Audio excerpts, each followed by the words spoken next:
Apostle Jackson has been the shepherd of Oil of Joy for 15 years, and for over 30 years, she has passionately sought to serve the Lord in spirit and in truth and in the beauty of holiness. Apostle Jackson's greatest joy is serving in capacity that God ordains. She personally embraces the scripture, Luke 17:10, we are merely servants and we have simply done our duty. Apostle Jackson has a passion for providing individuals and families with the resources, tools, and knowledge necessary to increase their quality of life through biblical, holistic, in-depth, and hands-on approach. Through Oil of Joy, Apostle Shauna has launched community outreach programs, initiatives such as annual holiday gas giveaway, which I love, by the way, showers of love, and no strings attached service project financing, and celebrating life's most memorable moments based on need.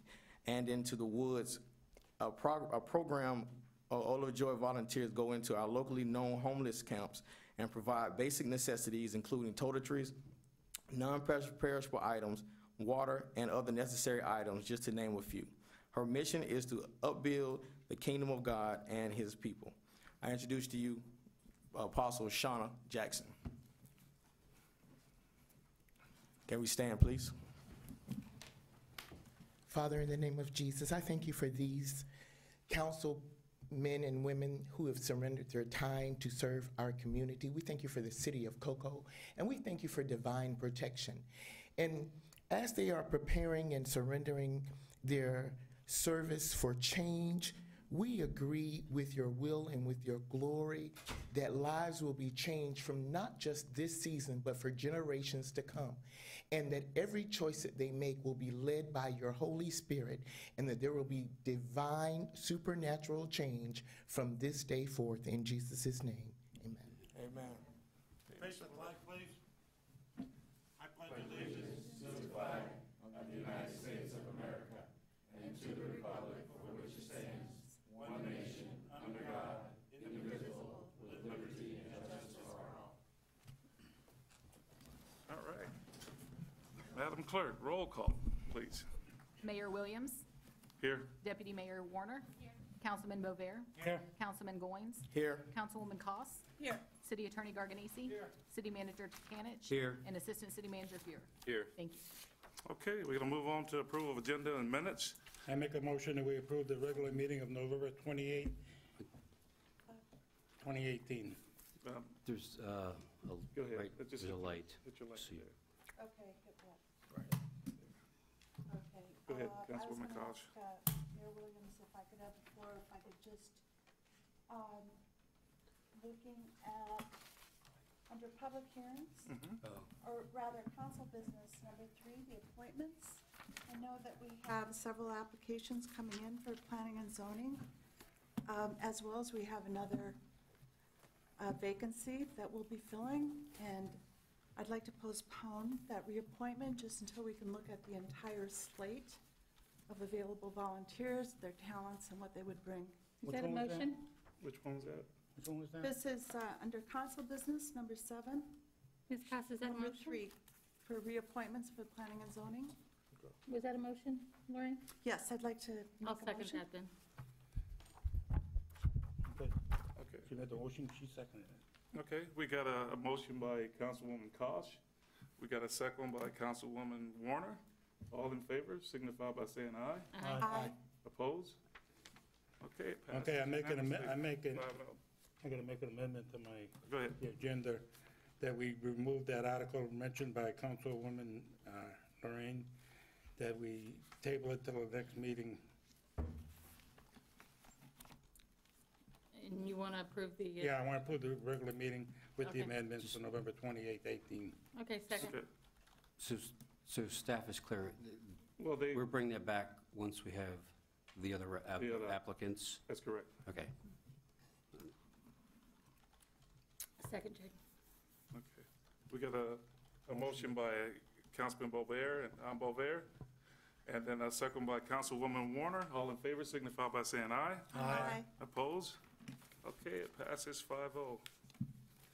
Okay, and we're going on to delegations, and just remember, we have 5 minutes to speak on the delegations. And just a reminder, whenever you put in for delegation, just to be respectful of everyone. whether it be a council member or just someone in the audience. So, Mr. Paul Camus, how you doing there, sir? Super fantastic, you, sir. I'm doing fine. Thank you. Paul Camus, 116 Olive Street, District 2 resident. I want to thank council for serving our community. We love where we live, and that's why we're here today. Two items I have. The first item has to do with our dental insurance. I'm a retired firefighter, and my wife currently is receiving the insurance through the city as well as I am. We attended or went to a dentist visit on November 19th, and we were informed at that time that her insurance for dental had been terminated as of September 30th. So that was a surprise to us. We were unaware of that. So after speaking with the carrier and then also with HR department here in the city, within the second day, determined that there was an error with the insurance carrier as far as their systems. One part of the system said she was still covered, but another part stated that she wasn't. So long story short, she was not covered under dental from October 1 up until just recent. So Tammy Tamati with Administrative Services, she's looking into working with the insurance carrier to see if I'm eligible for a refund of the non-coverage time, but she will have insurance, well, she currently has it now, but she goes under the Medicare on December 1st, so it's all good, is what I'm getting at. So just want to bring it to y'all's attention in that any other employee or dependent that has this coverage prior to going for their visit may want to contact the insurance carrier just to verify, because we did have to reschedule is all, so. Okay.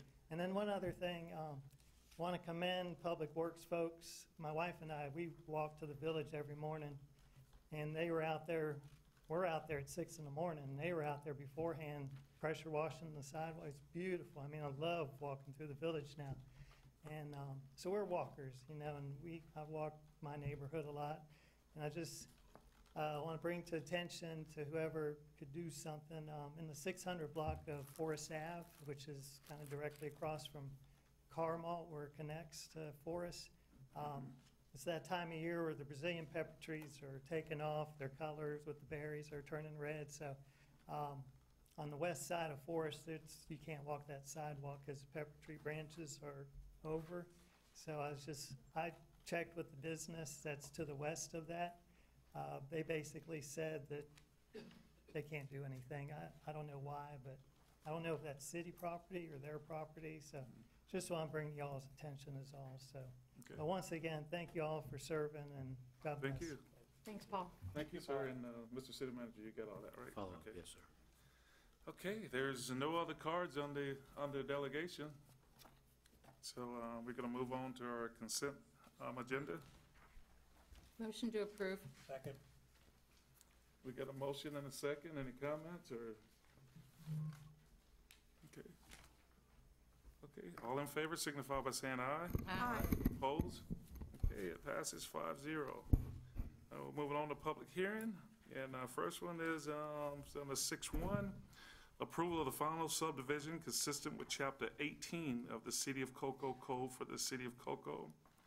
A 20-lot subdivision consisting of approximately 3.59 acres, parcel ID number 24-36-32-CC-10-1, 18-580. Okay, Community Service Director. We have a brief presentation.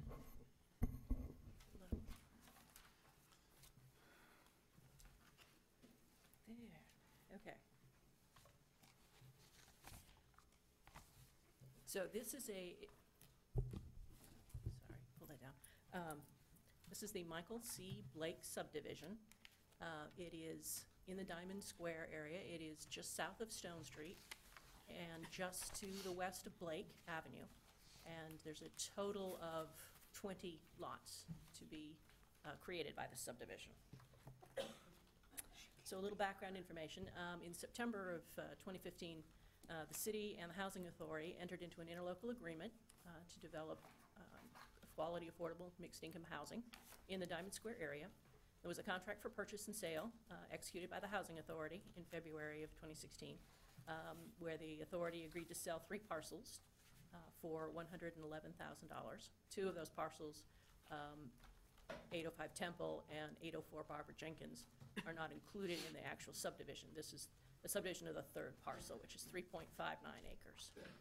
Council approved a resolution, 2 resolutions actually, amending the budget to purchase the properties, and the closing occurred in October 5th of 2016. The 3 lots on the north side of Stone Street, directly north of the Harry T. Moore Center, are larger than the other parcels, and they could accommodate up to 4 or 5 bedroom homes if needed.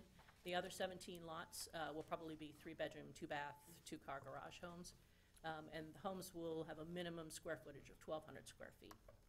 The property zone RU-1-7, which is single-family residential, is a future land use designation of medium density, which, while that's not consistent with RU-17 zoning, does permit single-family residential use.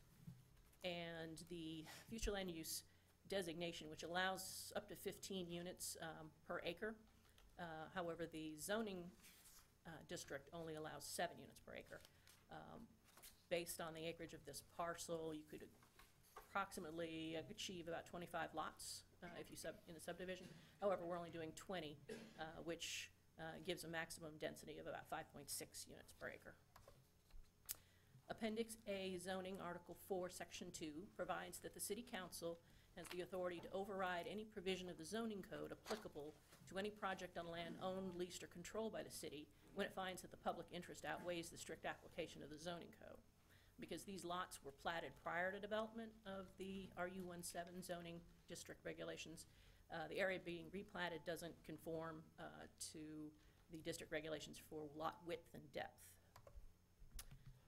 The standard is 75 feet in width and 100 feet in depth.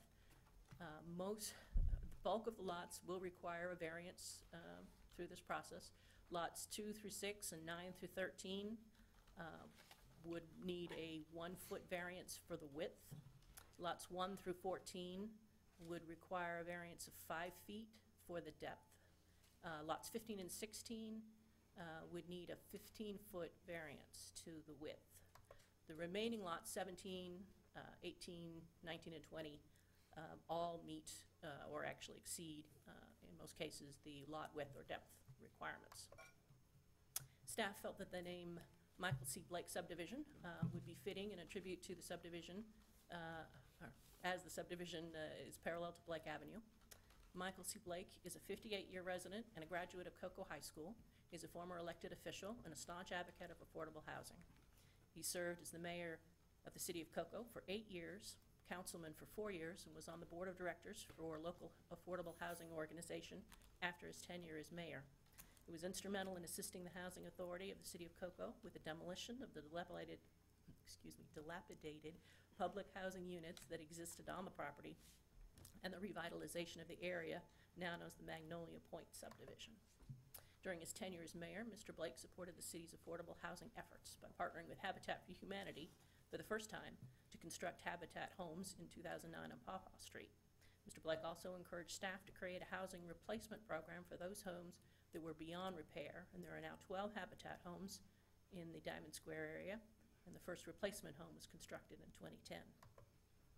Staff will be seeking a developer to design and construct affordable workforce housing. The selected developer will be required to enter into a development agreement to ensure the construction of new homes, and that agreement will be presented to council prior to construction. So staff is recommending approval. Okay. And Any comments from the council before I send it out to the public? Mr. Yes, I am. I'm just wondering if you guys had any comments before I open it up to the public. Are there any, as far as the developers, do you have any bites on it right now? Until we have this, then we will submit, put out an RFP, request for proposals from developers to, in response to the number of lots. Okay, at this time, we're going to close it to the council and open it up to the public. Any public input or comments with reference to this item? Seeing there's none, we're going to close it to the public and open it back up to the council. What is the wishes of the council? Motion to approve. We got a motion approved. We got a first by Councilwoman Warner, a second one by Councilman Don Bover. Mr. Mayor, can we just, before we vote, can we just recognize the fact that Mr. Michael C. Blake is in the house? Yes, I was looking, I was going to make a couple of comments here real quick. I did have one question, though, before we bring Mr. Blake up. I'd like to hear from him. Are these going to be, is there going to be any kind of deed restrictions on these homes, or is this just, because I know that we're seeing with Magnolia Point now, rentals, Yes. and that wasn't the intent of the council at the time. That's a good We actually, the Deputy Community Service Director and I have already had that conversation, and we could work with the City Attorney's Office in terms of providing for a deed restriction as it relates to, you know, the continuation of that the homes be for, you know, affordable, you know, low, moderate income housing. So we would work with the City Attorney's Office to best craft at such time that we put the RFP out. We would obviously describe what we are seeking to, you know, achieve in terms of low, moderate, affordable workforce housing, and then from there with the contracts. Yeah, because I know that when we were on the council before, myself and the former mayor, Blake, will be coming up to speak to us in just a minute. That's something we discussed back then, that we wanted these homes to remain affordable, and we wanted families in these homes and not to turn into rentals. And I guess that's what's starting to happen now, and it's not a good thing, because we got our share of rentals in the city of Cocoa, and we're want to attract some families in there as well to come and enjoy our city. So, Mr. Blake, if you don't mind coming up and just saying a few words, sir. And while he comes up, perhaps I missed it or I can't find it now. So when are we anticipating the homes becoming available on the market? We would put out an RFP for ideally a nonprofit developer. It opened it up to a for-profit developer as well, but for a nonprofit developer, for the purposes of developing them, you know, because the fact that there's 20 lots, that you are liable, more likely to get maybe somebody that's willing to move on their margins for the purposes of getting 20 lots to develop. So are we thinking maybe 2 years? No, I don't think we were thinking 2 years in terms of putting it out to the market, or way sooner than that. I'm like, Okay. probably in this upcoming calendar year. Oh, Cool. okay. How you doing there, sir? Very well, Mr. Mayor. How are you, sir? I'm doing fine. Good evening, everyone. Let me be first to say two simple words we do not hear enough. Thank you very much. Thank you, thank you, thank you, thank you, Mr. City Manager and staff, Mr. Mayor and council members, both men and ladies. I'm happy to be a product of Cocoa High, and I'm happy to just to be a Cocoan. And I would just like to say thank you very much for the acknowledgement of what is taking place today. And I just want to say thank you. I'm even lost for words. I want to say thank you, Mrs. Seelig, for doing an eloquent but outstanding job in your presentation on my history background, ma'am. I'm happy to see my pastor out here, former pastor classmate, Mrs. Shauna Brown, Pastor Shauna Brown, and a beautiful daughter, my principal here too as well, Mr. Rashad Wilson. Yeah. But more so than anything else, I'm just glad to see the Cocoans here. I thank you humbly very much to all the great citizens of Cocoa for your investment, but more so than anything else, your empathy for caring, because caring and sharing. And to have a dream, it takes a village, it takes a community. And I'm glad to be a part of your community. So you open up your circle to include me. So on behalf of the Michael Blake and family and the Blakes right there on 207, my grandparents, I say thank you very much for this great moment in my lifetime. And I thank you very much.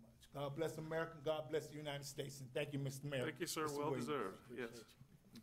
May I be seated? Because it's different being on this side of the podium as well. But again, thank you, staff, thank you, council members, everyone, lottie-dottie and everybody. Thank you very much. Thank you very much. All right. Okay, what is the wishes of the council? got All right, a do we- motion, motion? second? Yeah, we had a first and a second, Yeah. yeah. So all in favor signify by saying aye. Aye. Opposed? Okay, it passes unanimously, 5-0. Our third item on our second item on the public hearings is approval of the third modification to the Adamson Creek Binding Development Agreement between the City of Cocoa and D.R. Horton, Inc., and authorizes city manager to execute the same, provided that a revised performance bond in a form approved by the city attorney is first received. 18-585, Community Service Director. So this is a residential subdivision in District 3. It was originally built in 2006 and was supposed to have 154 homes. With market conditions, the developer came in and asked if they could phase out different sections, and so it was divvied up into 3 phases, 1A, 1B, 1C. And along with that, there was an amenity schedule that would say certain open space, recreational facilities would come online at certain points in time, and the issuance of a CO would require those improvements to be made. There have been a few changes over time, and the most recent change was to switch out some amenities. More specifically, they had previously proposed a basketball court in one phase, which was Phase 1A on a particular track, Track M, and soccer fields. And then there was also another basketball court on Track K in Phase 1B. And looking at it from a HOA, a homeowners association perspective in terms of maintenance, the cost as well as noise concerns, decision was made to change those amenities. And so in place of those, the developer has proposed a fitness course, a playground, multi-use field, and an open lot for play. And so we required the developer to meet with the residents, and so at a HOA meeting earlier this month, they presented some conceptuals of what those new recreational facilities would look like. And so those are the images that Dodie is projecting.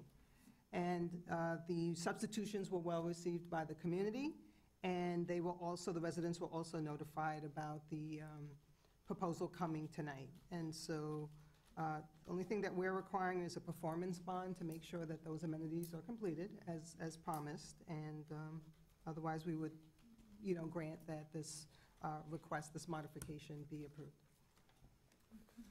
And I'll tell you, I will be following up on that, because I remember the first plat there, we had some issues with them kind of dragging their feet with the pool and stuff, so. But anyway, we're gonna, at this time, go ahead and close it to the council and open it up to the public. And we have one card here, Miss Patricia Weeks. Yes. Never done this before, so excuse me. If you can just tell us your name. My name is Patricia Weeks. I live at 1351 Tartan Way in Adamson Creek. And I was at the Homeowners Association meeting last week, and finally saw a plat of what they have proposed for the new subdivision. And at the time I asked what this blank spot here was going to be, because, and I assume you all have this, the copy of the plat? No? Because the whole new phase back here on the back, in order to get back there, they have to go through our current phase through one little strip. And I don't understand why in the world they would develop this whole new section here. This is the old section, that's the pool. Why they would not put a direct road to the back versus having them come all the way around and only have one road all the way into the back. It makes no sense to me. What's going in here? There's nothing labeled there. It's just wide open tract. And so that's my concern, and I want to know. And the D.R. Horton said they would get back with me. I never heard anything back, so I gave them my contact. So I wanted to be here today. Mr. City Manager. Okay, so the approved plat, as it stands, that land that's not included is not owned by the developer. It's owned by another party, at least when that property was platted. And I know in Gibraltar, well, it was originally Fort Macaulay Homes, and then Gibraltar Capital acquired it after the recession. And so where we are today is not adjusting the plat other than the amenity schedule based on concerns for maintenance costs and also the likelihood or the propensity for use. Because we did meet with them, and originally they had proposed something lesser, and we said it needed to be equal or greater because the PUD provisions provide 25% open space recreation. So the requested action is related to the amenity schedule. It's not related to the plat itself, but the property that Ms. Weeks is pointing out is not part of the Adamson Creek subdivision, so they would not have any legal access to just cut through that other lot. I wish they would have said that, because I asked what that was and they couldn't tell me anything. And like I said, it makes no sense when you look at it, so.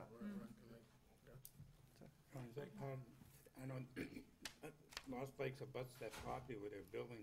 Does that piece of property belong to Lost Lakes that you're talking about?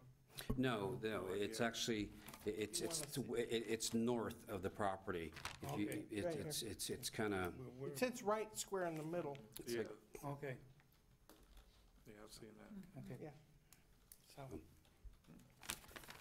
okay. Thank you, Thank you. ma'am. Is there any others that would like to speak on this item? Okay, we're going to close it to the public and reopen it to the council. What are the wishes of the council? Motion to approve. Second. We got a motion by Councilman Goins and a second by Councilwoman Warner. All in favor signify by saying aye. Aye. Opposed? Okay, it passes unanimously. And we're going on to 6.3, ordinance number 12-2018, first reading, except for the planning and zoning board's recommendation to approve the revised landscaping ordinance 18-587. Mr. City Attorney. Yep, an ordinance of the City Council of the City of Cocoa, Brevard County, Florida, amending Appendix A, Article 13, Section 22 of the Code of the City of Cocoa to modify the landscape requirements related to tree protection and preservation, providing for the repeal of prior inconsistent ordinances and resolutions, incorporation to the code, severability, and an effective date. This is first reading of this ordinance.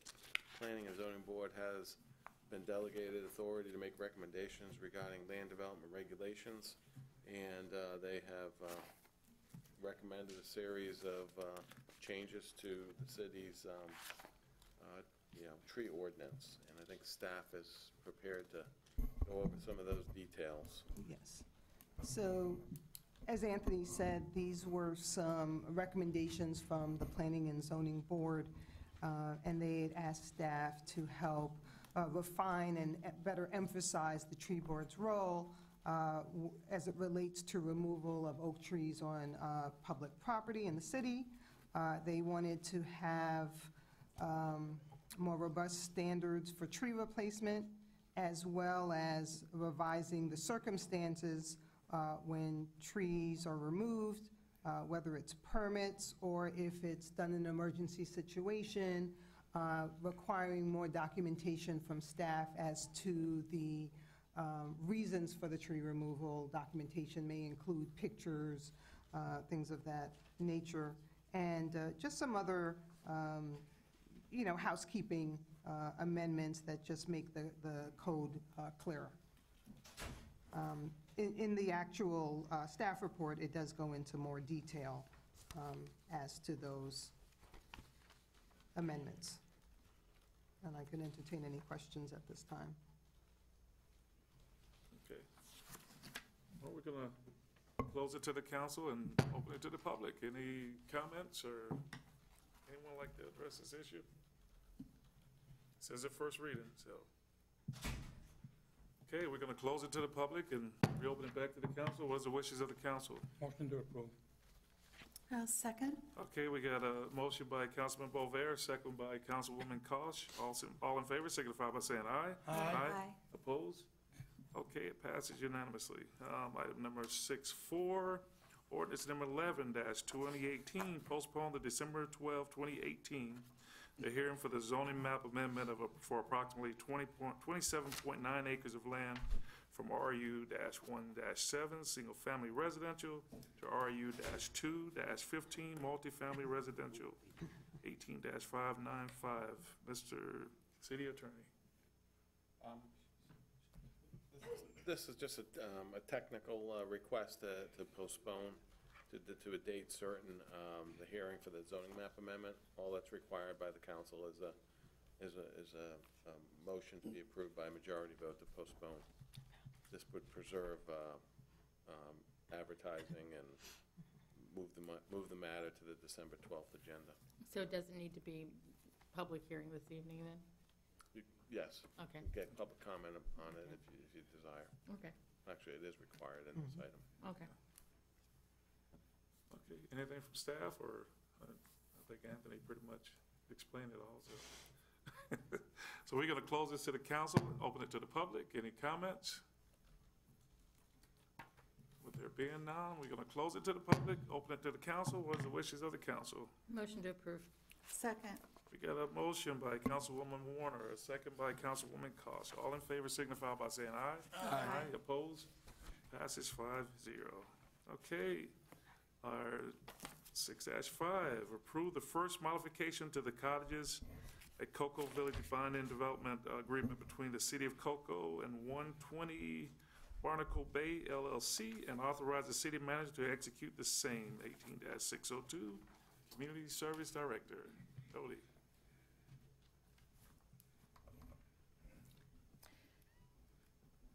Okay, so I'm really just providing you one big slide.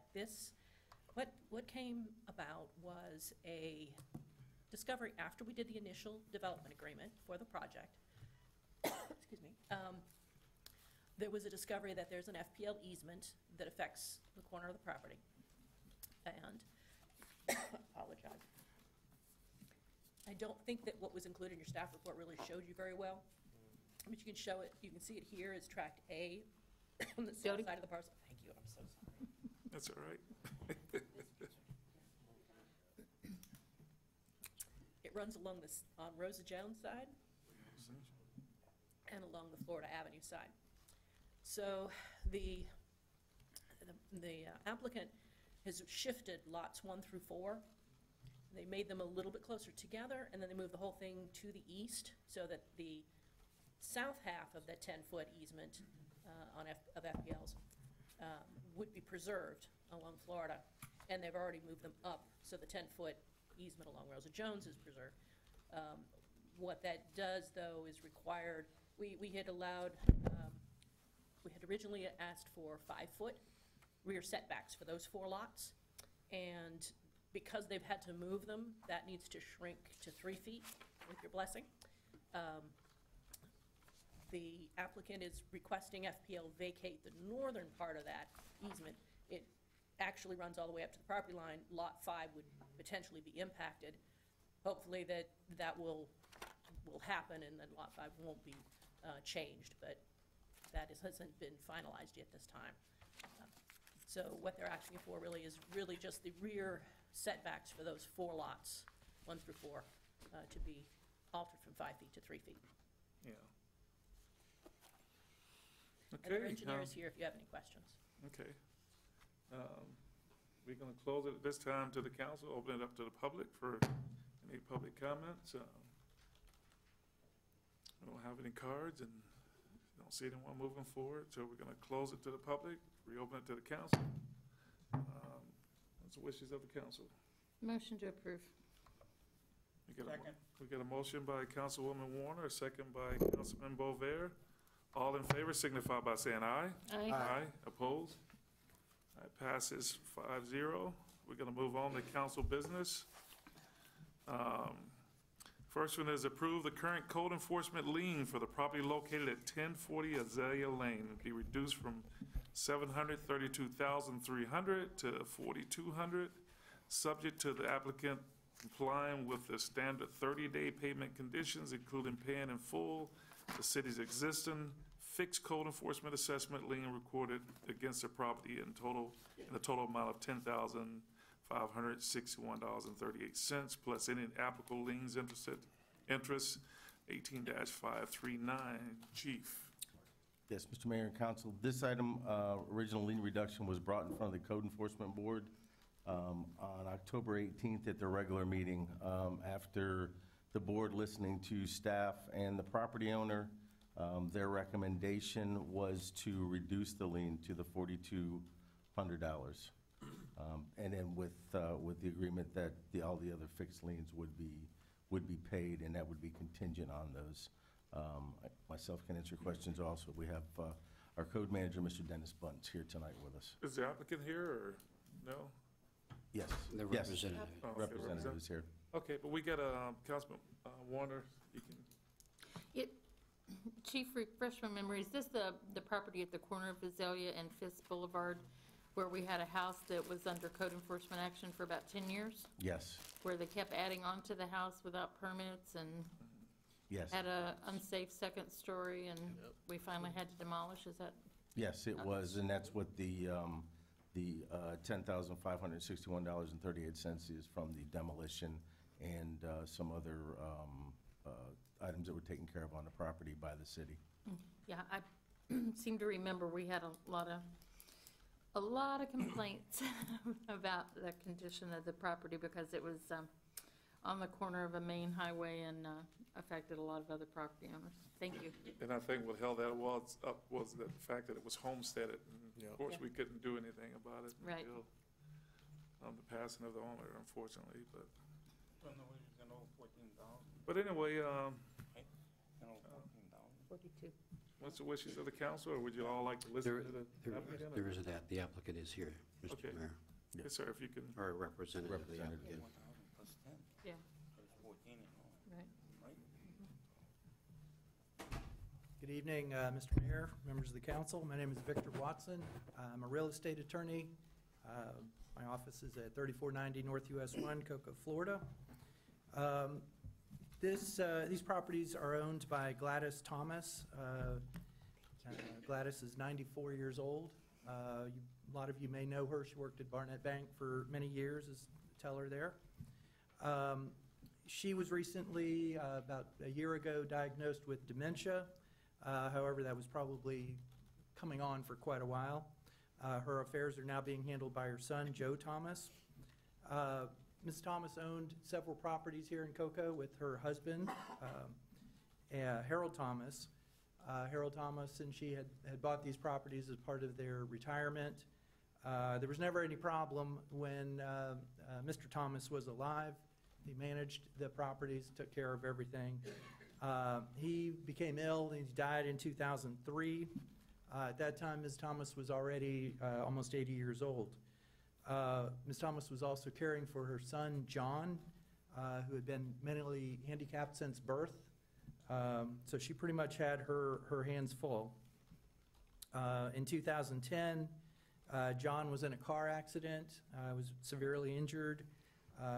He then had to go to the hospital 3 times a week, and Ms. Thomas took care of that. In 2013, she had a stroke, and she had another stroke in 2014. She broke her hip in 2017. She's been in assisted living ever since then. Her bills are mounting. She's got another property that was under contract for sale, but because of these code enforcement liens, it could not sell. At this point, the house in Rockledge is back on the market. She was not able to take care of these matters over the years, and she had mental problems. With the fixed liens that will be paid, and with the recommended liens, there's a substantial amount of that will be paid. I'm not sure of the total, but it's just one of the fixed liens is $10,561. Another one is $5,629.50, and then a smaller one at $310.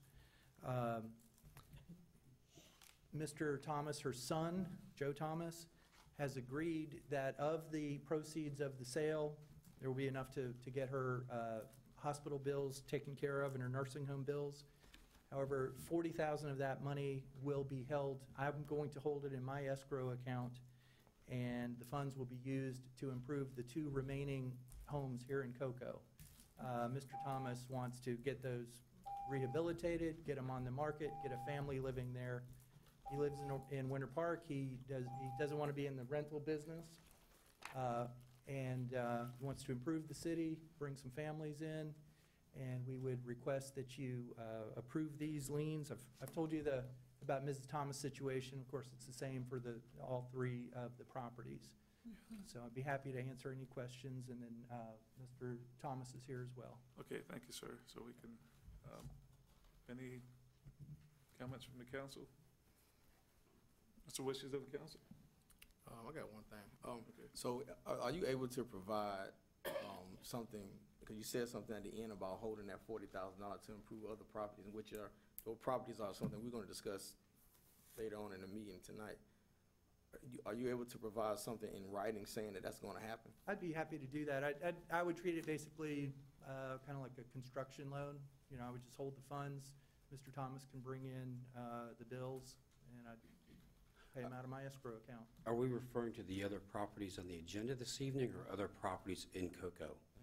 There's, of the three properties, 2 that are on the agenda have been demolished. Correct, okay. Yeah. And one on Fisk is still there, that will be rehabilitated, and then there's another one on Fisk that was brought into compliance and did not have any liens against it, but those 2 properties on Fisk will be rehabilitated with these funds. Okay. I would just share with City Council, you know, at the time much of this happened, I was the Community Development Director, and Code Enforcement, you know, reported to me, and we worked, and the philosophy with the city has always been to work with property owners to obtain voluntary compliance. In the particular situation that many members of council has readily acknowledged, the house on the corner of Fisk,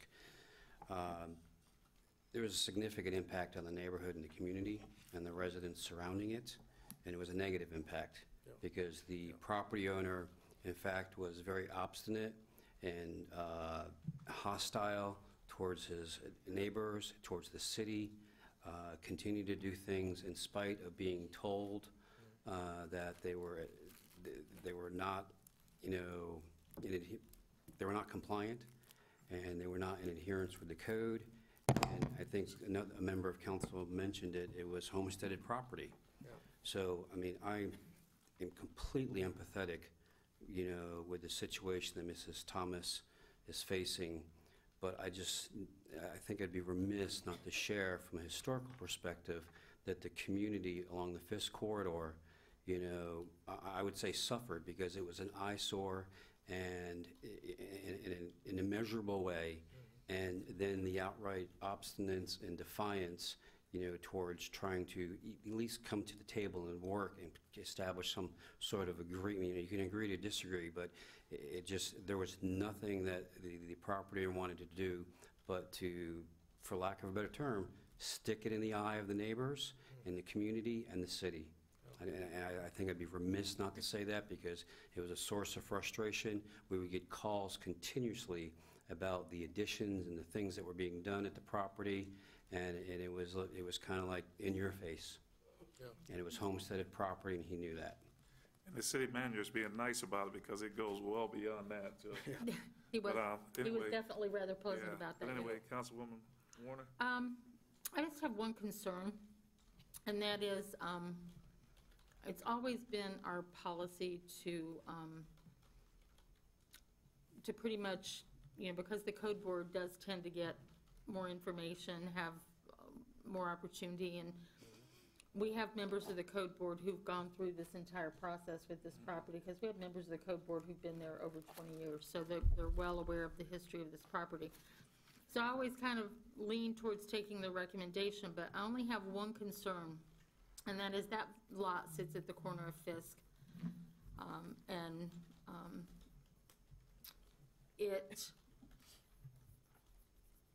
While it doesn't look anything like it used to look, it is still an eyesore in the middle of that neighborhood. And my concern is that if we do something that prevents that property from ever being able to be redeveloped, that we sit there with that mess on the corner for the next 20 or 30 years. So I would like to recommend that we ask our staff and Mr. Watson to see if we can't come to some agreement that will make sure that that property is available to be sold or to be redeveloped. But I think the city and the taxpayers in the city definitely deserve that $10,000 back that we spent to demolish that house. I mean, I don't think any of us should be responsible for that. But I don't want to see us put something on this property that's going to cause it to sit there for another 20 years in the condition it's currently in. So if staff has some ideas of what we might be able to do, I am open to thinking outside the box on this one, because it is on our main corridor and it still looks horrible right there. If I may just address the council, Dennis Bond, Code Enforcement Manager. This particular property on Azalea, first, all the hard costs occurred by the city, whether it's for lawn abatements or demolitions, would have to be paid. Not just because of the lien reduction, but they would not be able to go forward with the sale. Right. This particular property on Azalea was recently sold on tax deed sale. And Mr. Thomas, as of tonight's hearing, is not the owner of record on the property appraiser. It is actually a different owner.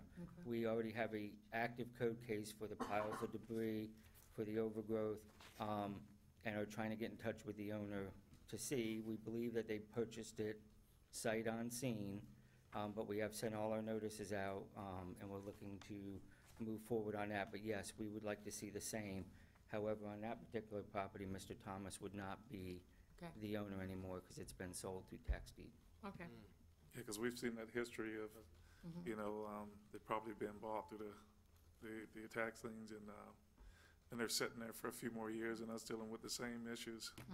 You know, and then they come before a code board and ask for forgiveness, but yeah, we've had to deal with it for years. So, with that being said, Mr. Goins, you can go ahead. So, I just don't want to get the habit to where, like Mr. City Manager was saying, where someone is neglectful and doesn't care about the property, and we continue reducing costs for someone who's not at least trying to get it better. That's my only issue. I don't know the answer to that, Ms. Warren. These are never easy, Mr. Goins. That, like you said, that hard cost, and I know it's several other properties that we have to deal with tonight as well from the same owner, but. And all of the hard costs, those are not being reduced. Okay. Yeah, so those do have to be paid. Well, if that is, then I would suggest that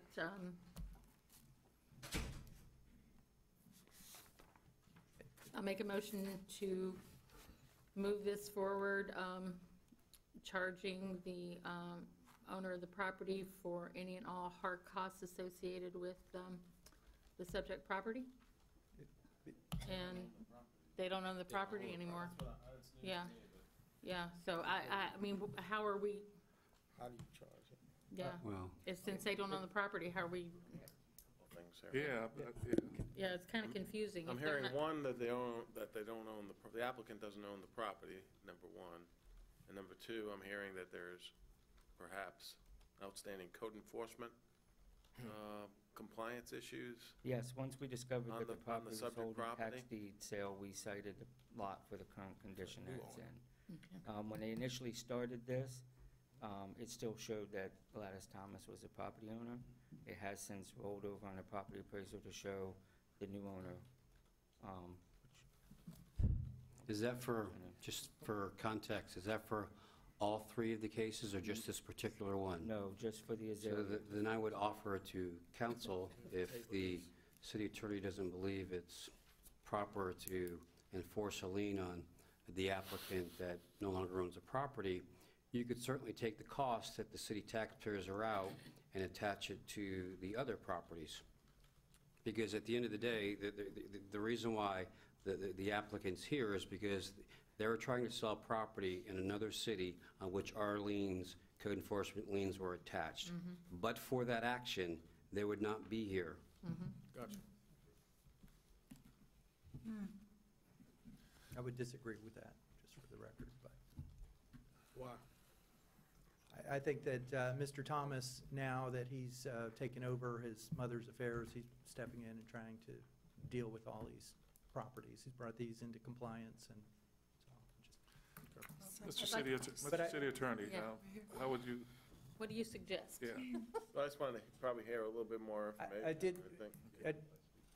So is this maybe something that we should let the attorneys discuss and bring back at the next meeting?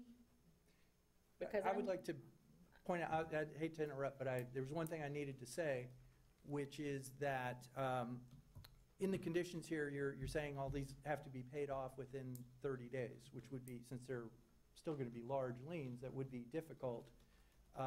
But the property was under contract to sell and is back on the market, the other property in Rockledge. And from those proceeds, that's what would be used to pay these liens off. And, so once this reduction is done, we'll have an amount, we'll know exactly what it is, and then we can do that as part of the closing statement and the escrow funds, then to rehabilitate the two Cocoa properties. But not this property. Now, we really don't. Because you've lost control of Yeah, this we don't have property. control of this, but we would still have to pay the fine for the hard costs, the demolition. So if I'm hearing correctly, you're seeking to pay the fines out of the proceeds of the sale of the Rockledge property. Correct. So It's just the a likely, timing matter, okay, right? so Whether or not we I can come up think with funds. in going 30 back days. to the Deputy Mayor's point, I think it probably needs to be potentially with the city attorney. We do need to have an agreement because Yeah. our code requires that you pay the fine within 30 days.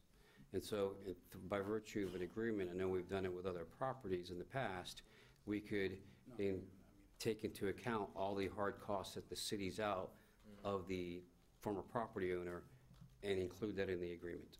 But I'm also hearing from the council, and I'm hearing from Dennis, that there are some issues with this particular property. And right now, this particular property is subject to about $750,000 worth of That would be correct. liens. So we have that issue that's out there, and if the city council moves forward and releases this property of this lien burden, I'm not sure at this juncture how that impacts the city's leverage to make this current property owner make this property in compliance. Okay, what I'd offer is the next two cases are owned by the current property owner, and they are not. That's why I asked the question. They have not been subject to being sold through a tax deed sale. So if we know what the fixed costs are across the three properties that the city taxpayers are out, we enter into an agreement that covers those costs for those remaining two properties. He's already noticed, the new property owner, that there's violations that exist on the property that arguably they probably should not be here seeking relief on at this point in time. But he's proceeding with that process, so now we have the other two, and we could. I mean, the city council has entered into code enforcement lien reduction agreements on several occasions when there is a domino effect of things that have to occur in order to satisfy the liens, and we've done that in the past. Because they're not all cookie cutter in some cases. The dominoes have to fall a certain way in order to achieve the objectives that the council wants to achieve. So I'm hearing what the manager's saying. Perhaps maybe that's what we do, is we step back and do a code enforcement lien satisfaction agreement and bring that back at the next meeting. So we can sort out the details and get this lined up in a way that it works to the council's expectations. And that will be just for this one particular piece Actually, of property, I think right? it would be wiser all to three. put them all together. Okay, I got you, okay. That works for me. December 12th meeting, right? We try to bring it back for the next meeting. Yeah, Or that might be difficult. I mean, the agenda items are due this Friday, so for you two so I would say the first meeting in January would be more likely with the holiday.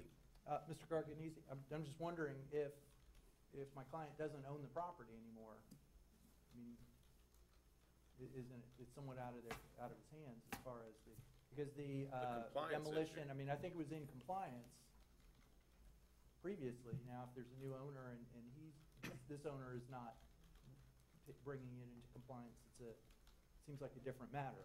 I just don't I just don't know how my client can control that. I would like to just sort this out Okay. after the meeting, but, you know, as you know, code enforcement liens that are issued and imposed upon a code violator run with the land of all properties owned by the violator in the county in which the lien is recorded. So your client has a stake on that code enforcement lien on this particular that's being presented, but I understand now that your client doesn't have control of this property anymore, but is still impacted by the lien. But I want to maybe get with staff, get with you and the city manager and kind of think about this a little bit more. Maybe if the lien remains on the property and you can foreclose it, the city could take control that way. Yeah, at this point, I'm not at liberty to maybe disclose certain strategies that we're thinking about, but I want to, just want to protect the city's interests here. So how do you want us to move forward with this right here? Do you want to include all three in a motion, or do you want to, or should we do them individually? No, or- you could do them, all three of them, since it's the same property owner, same applicant. Just move to table these three items until, what, the meeting in January, John? Yeah, that'd be January 9th, I believe. Yeah, and we'll, All right, I'll make that motion. Second. What was the motion? Motion is to table these three items on the Thomas property until the January 9th meeting. 7, 1, 2, and 4.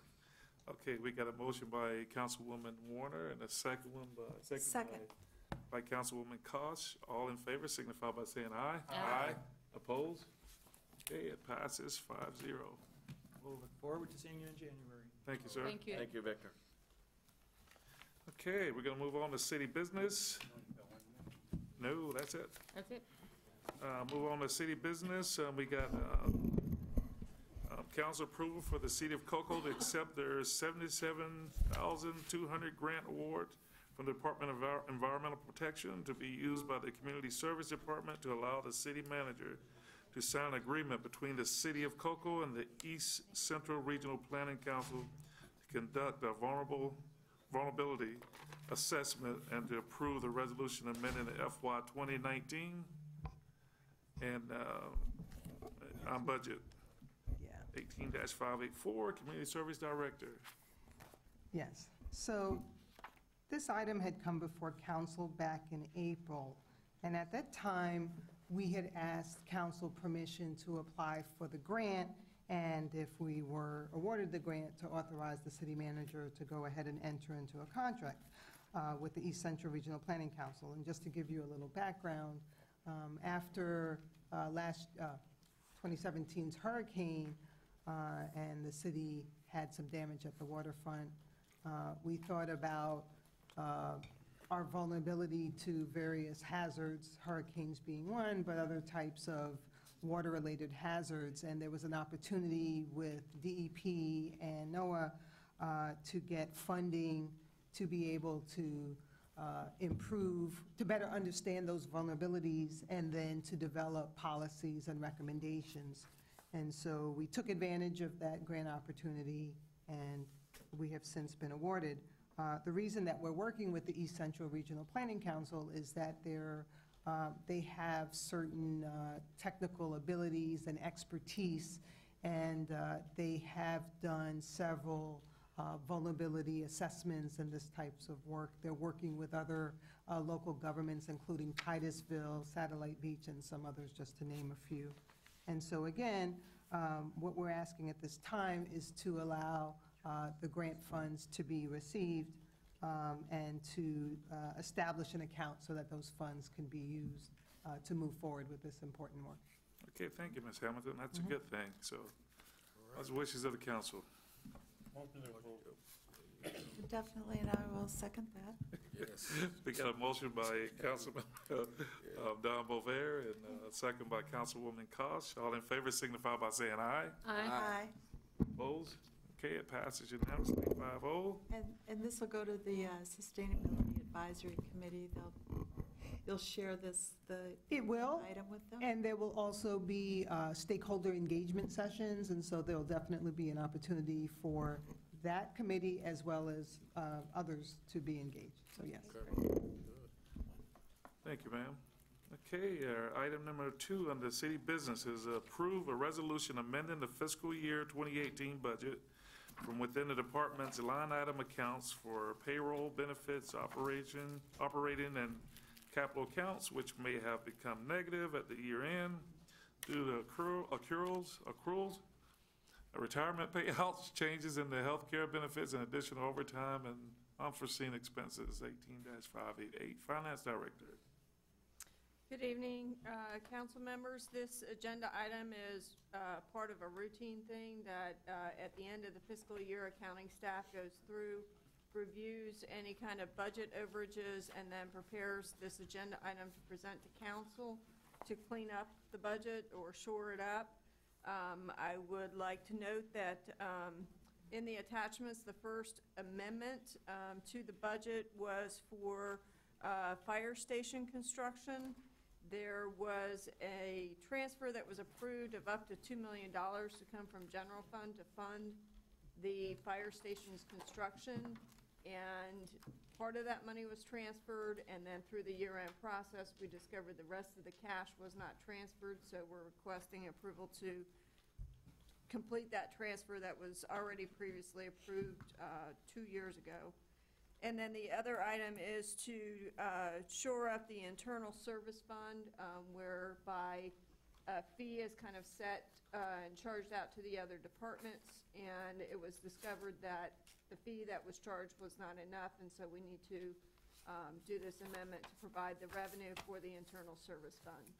The other attachment is for transfers where it stayed within departments, but we had to move the money around so that those particular line items were not over budget, but we are bringing it forward to council for transparency. Okay. Thank you, ma'am. What's the wishes of the council? Motion to approve. We get a motion by Councilwoman Warner. Second. Second by Councilman Goins. All in favor signify by saying aye. Aye. Opposed? Passes 5-0. Number 3, approve a resolution amending the fiscal year 2019 budget through the use of various fund balance reserves created by the new purchase order rollover process. 18-589. Finance Director. Thank you. This agenda item is to shore up the budget once again. At the end of the fiscal year, there were some purchase orders that were left open due to projects that were previously approved by council or through the budgetary authority of the city manager. In the past, the city has required departments to close all their existing purchase orders and then reopen them again at the beginning of the fiscal year. However, it was determined to be more efficient and effective to allow the departments to leave their purchase orders open and then to go back and provide them the budget again in the following fiscal year. Now that we've gotten past our revenue recognition period and we know exactly what those numbers are, this agenda item is being presented to you to request the budget to be put back in place to provide the departments to be able to continue with their projects. Okay. Thank you, ma'am. Council? Motion approved. Second. We got a motion by Councilman Don Bovair and a second by Councilwoman Warner. All in favor signify by saying aye. Aye. Opposed? Passes unanimously 5-0.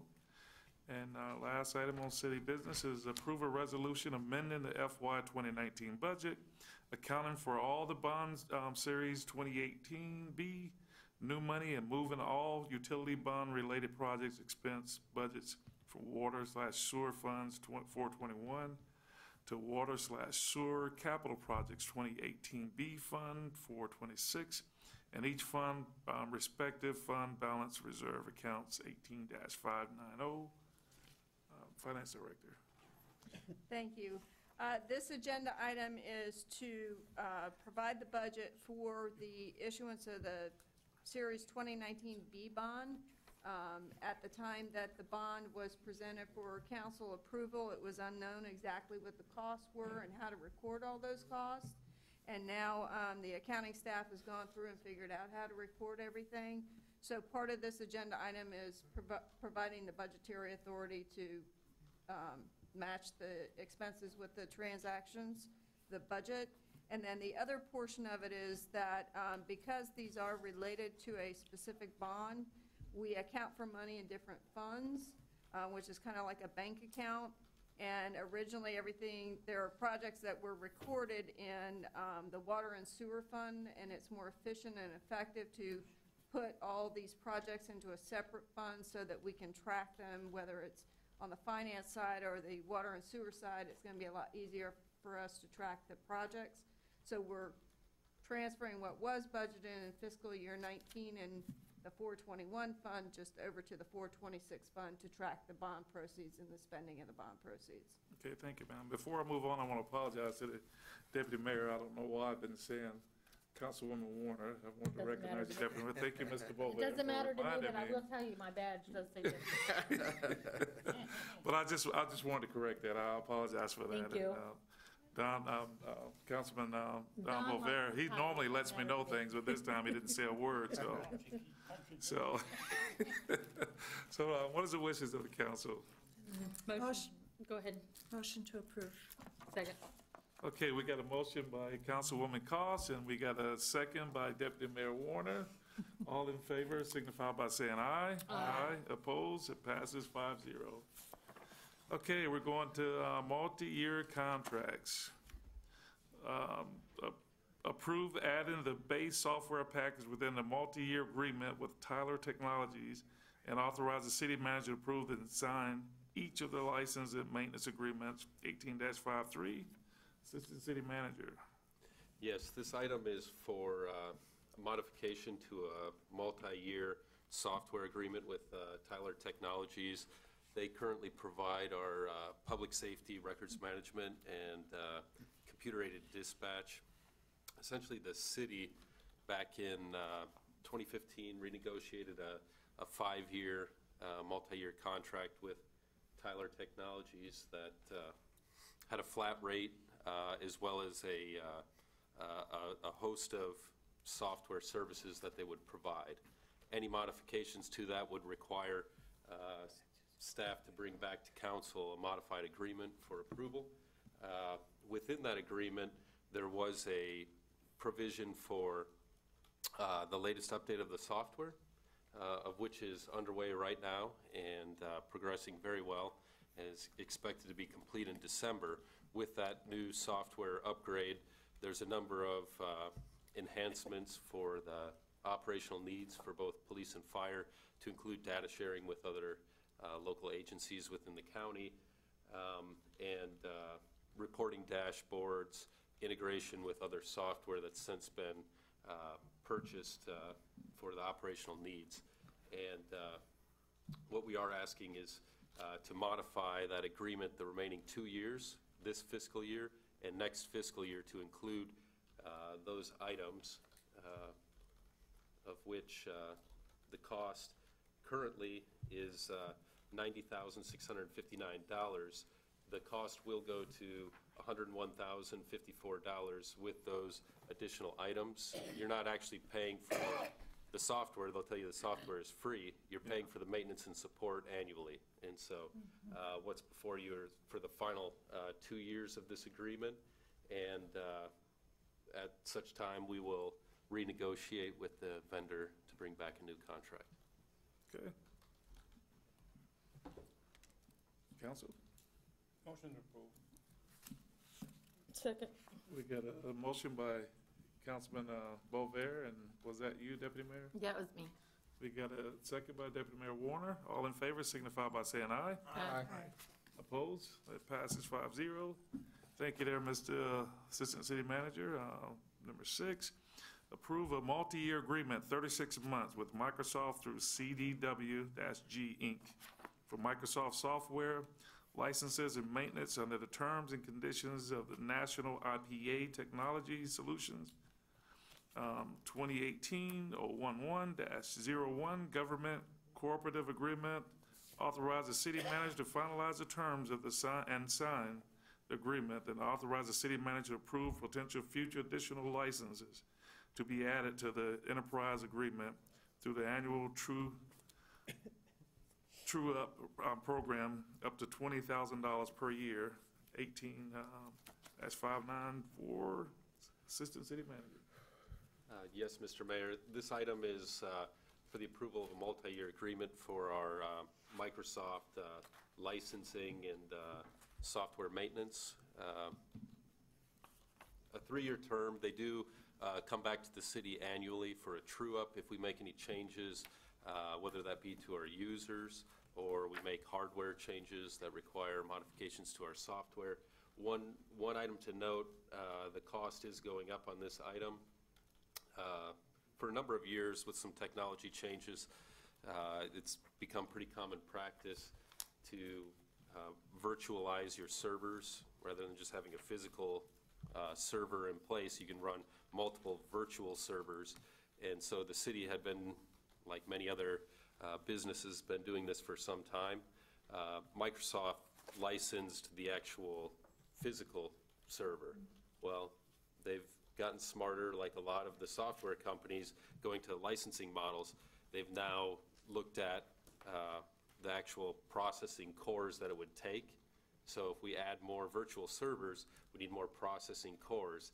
And so they've found a way to determine what that is for us. And that's why you see the cost going up here.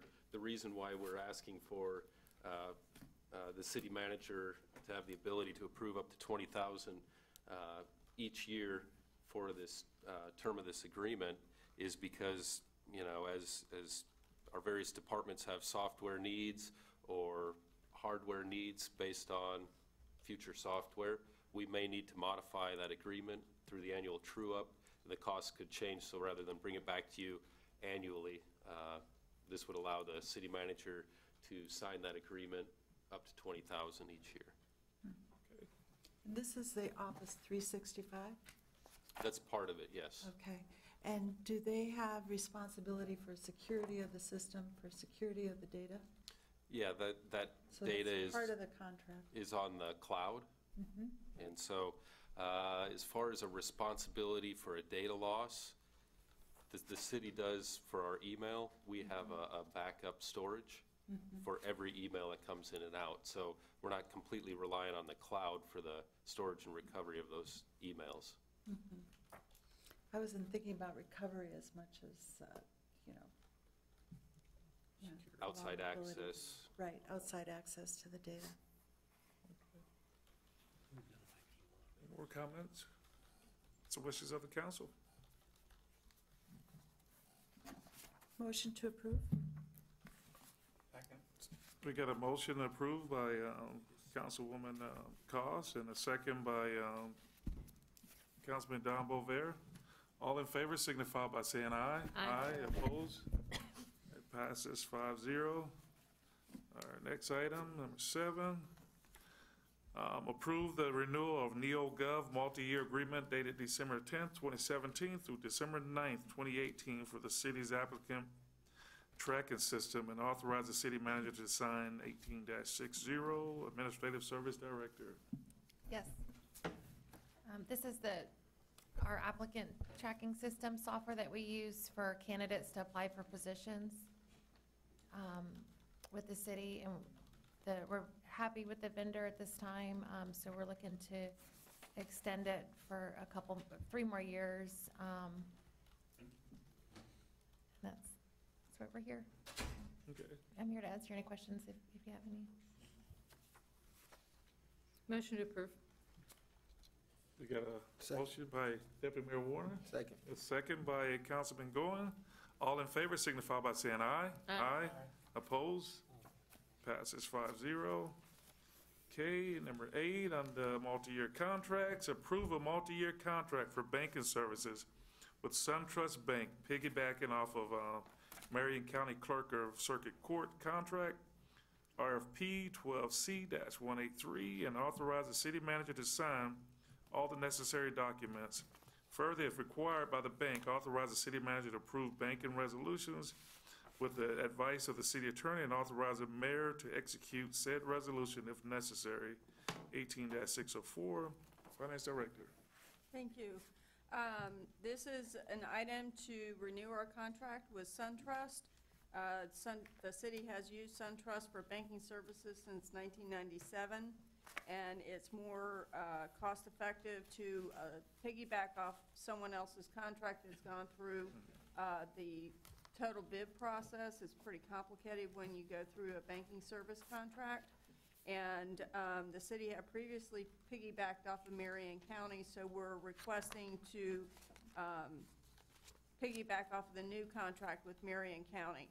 I would like to note that there is an earnings credit built in, which offsets what would be fees for the banking services. That earnings credit rate is 0.65%, which is the same as what we're currently earning. And then the interest rate is at 0.5%, and currently the interest rate is at 0.12%. So staff has determined that it would be more effective to continue piggybacking off of Marion County, and we're requesting council approval. Okay, what's the wishes of the council? Motion to approve. Second. We got a motion by Deputy Mayor Warner and a second by, who was it? Councilman Don Bover. All in favor signify by saying aye. Aye. Aye, opposed? It passes 5-0. Number 9, under our multi-year contracts, approval of a multi-year contract with Integrity Public Finance Consultant, LLC, for, is that arbitrage? Trade? Arbitrage. Calculation related budget adjustment forms, number 2019-SXX-2019. XXX utilizing contingency reserves. Also requests approval for the mayor to execute said agreement. 18-605, Finance Director. Thank you, council. This agenda item is related to something that's called arbitrage. So the city issues tax-exempt debt at a low interest rate, and then while the spending on the debt goes on, the city invests money. And arbitrage is the difference between what the city rate is that they're paying and what they would earn. And so it's necessary to go through and do a calculation on the debt to determine if we wind up owing the IRS money or if we're still in a good position and haven't exceeded that interest rate that we're paying on the debt. And as you know, historically, recently the rates have been really, really low, so there hasn't been a concern of arbitrage. But staff is requesting approval of this contract to go through 2023 to ensure that we do stay in compliance and we don't have any concerns about arbitrage, particularly with the rising interest rate environment that we're in right now. And so staff is requesting approval of this contract. Okay. What's the wishes of the council? Motion to approve. Second. We got a motion by Deputy Mayor Warner and a second by Councilwoman Kosh. All in favor signify by saying aye. Aye. Opposed? It passes 5-0. Okay, we're going to our informational agenda. Do you guys normally discuss this, or is it just for our information? Just for information, Okay. Mayor. Okay, thank you, sir. Yep. And then we're going to go to our advisory boards and our reports. Advisory boards, anyone from the advisory boards that need to say anything, or? Thank you. And city administration, fire chief. No, sir, I don't have a report. No report. Chief Cantaloupe, if you can, if you mentioned the Chris Daniels deal, could you kind of just expound just a little bit, because some people aren't familiar with Chris Daniels, and just a little bit for some ones that didn't know or don't know. Chris Daniels was a sergeant with us at the Cocoa Police Department. He did many things. He was an investigator for many years, came up through the ranks. Like I said, he was a sergeant. He came down with a form of cancer. He fought that battle against the cancer for a good time, and then succumbed to that cancer, unfortunately. The tournament originally, or golf tournament originally started as a fundraiser to help him and his family out for bills and other things. And then after his passing, we continued that tournament to help his family. And then as he had 2 kids and a wife, as the kids grew, the tournament kind of went, and we did more with the tournament. It actually now is a fundraiser for our nonprofit, which is Cocoa Community First.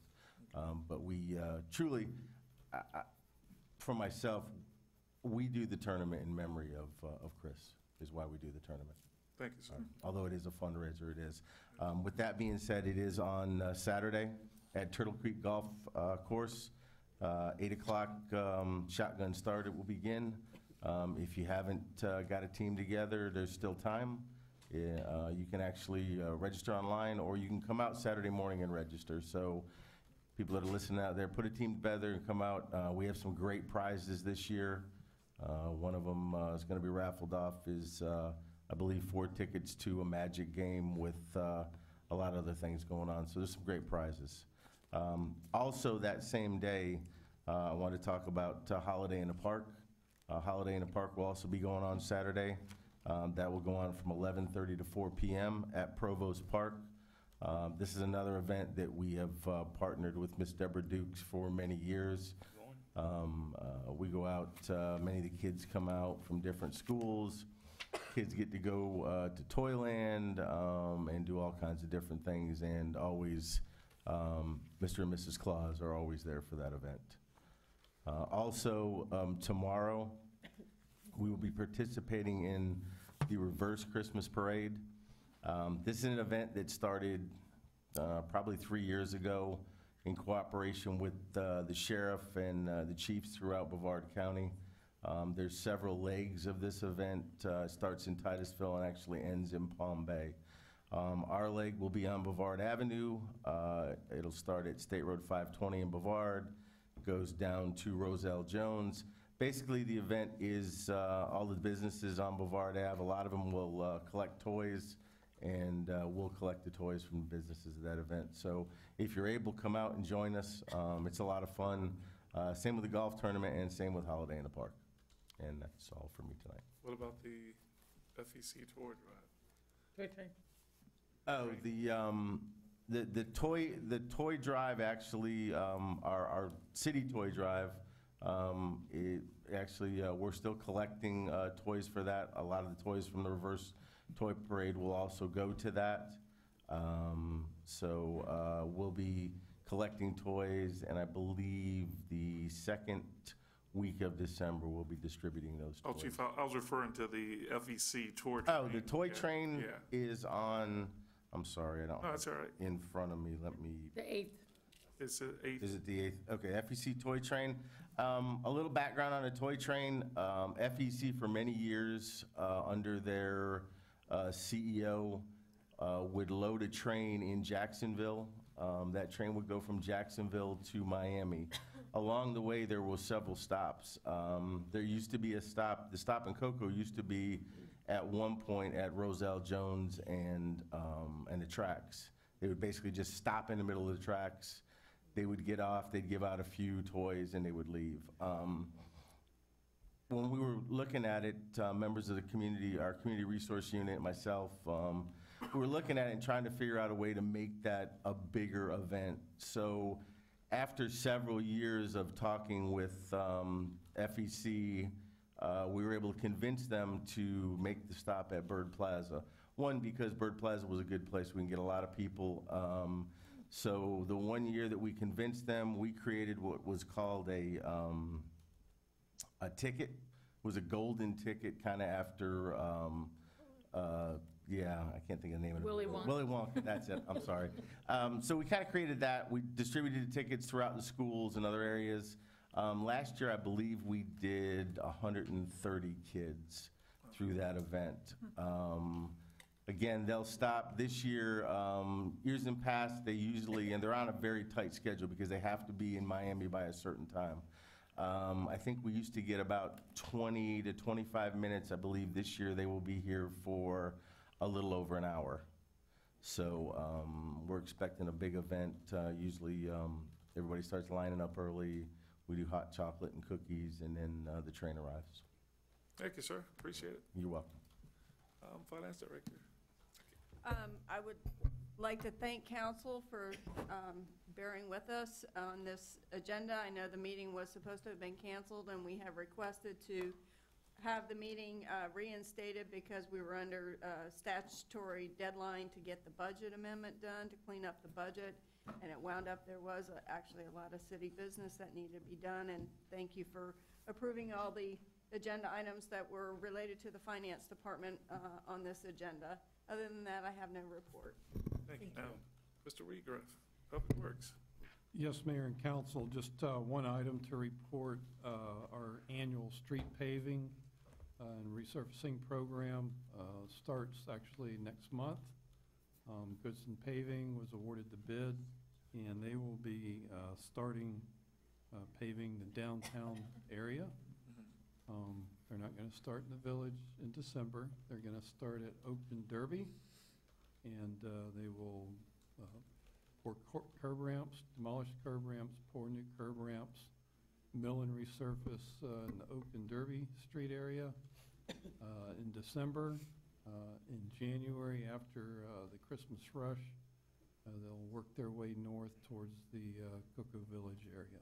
So we'll be doing Delanoy, Brevard, Harrison, Church, Factory, just pretty much the whole downtown area. Okay.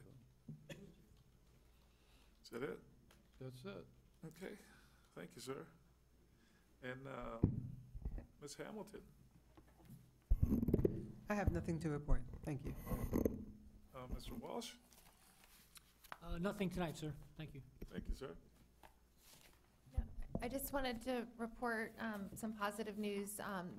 2 weeks ago, our fire department and police department went to Cocoa High School to meet with 7th and 8th grade AVID students. These are students preparing for their careers, for their future. Many of them don't know what they want to be when they grow up. So I've partnered with the teacher in that program to have different career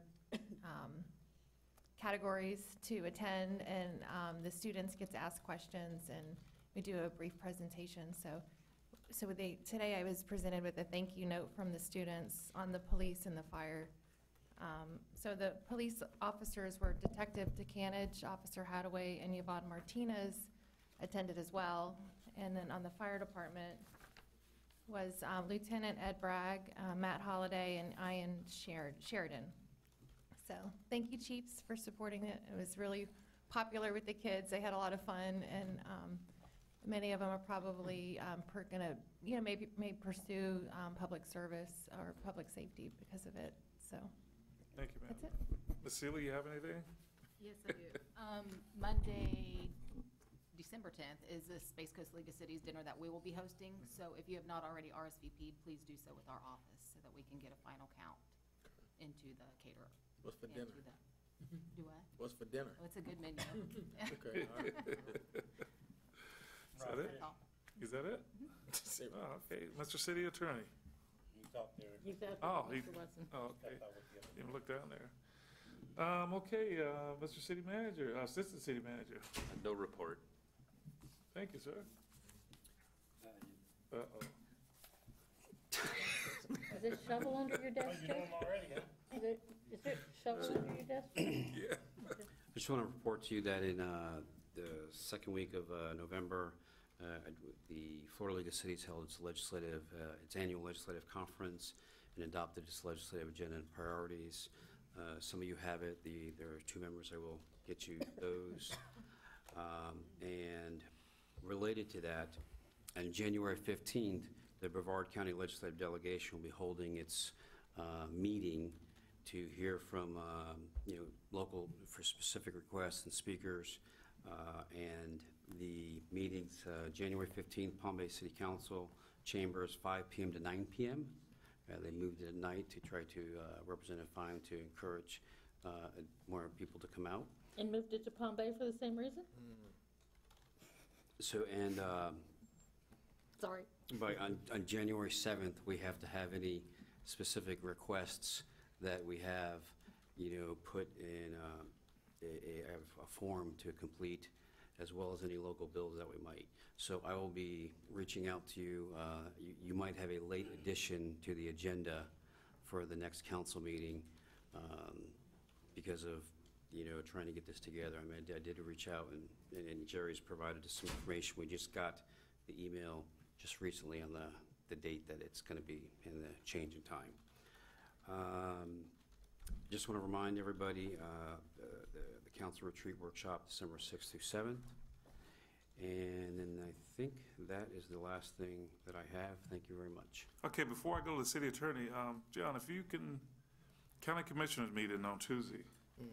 Are we gonna have someone there? Because I'd like for the entire council to be there, because this is with reference to the CRA. Yeah, that's gonna be It's big. gonna be Tuesday of next week.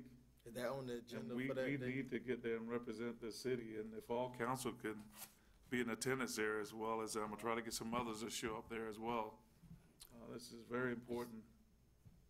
Mr. Mayor, thank you, because nobody at the county advised us that Yeah, they were going to have a meeting on CRAs on Tuesday. it will be Tuesday, on the agenda on Tuesday. I will make sure. Is it an evening or morning meeting? I think their meetings are in the mornings, I believe. Well, no, they Oh, alternate. change. Oh, It's okay. kind of, Right. I'll look at I do usually get a copy of the agenda. I haven't seen it yet, and so maybe that's the mechanism by which they were notifying, but Well, they're not wasting any time, are they? typically. No, they're not. Mr. Tobias is really pushing this, so. Okay. But, yes, one way or the other, I will make sure we're there. I will be there. Yeah, and I'd like to advise all council, I mean, I don't know what you have going on, but it's very important that we be there to represent our city with reference to this, and I'm sure there's gonna be many others there, so. Is that the, It's coming. December 4th? the 4th? Yes. Okay. That's the 4th.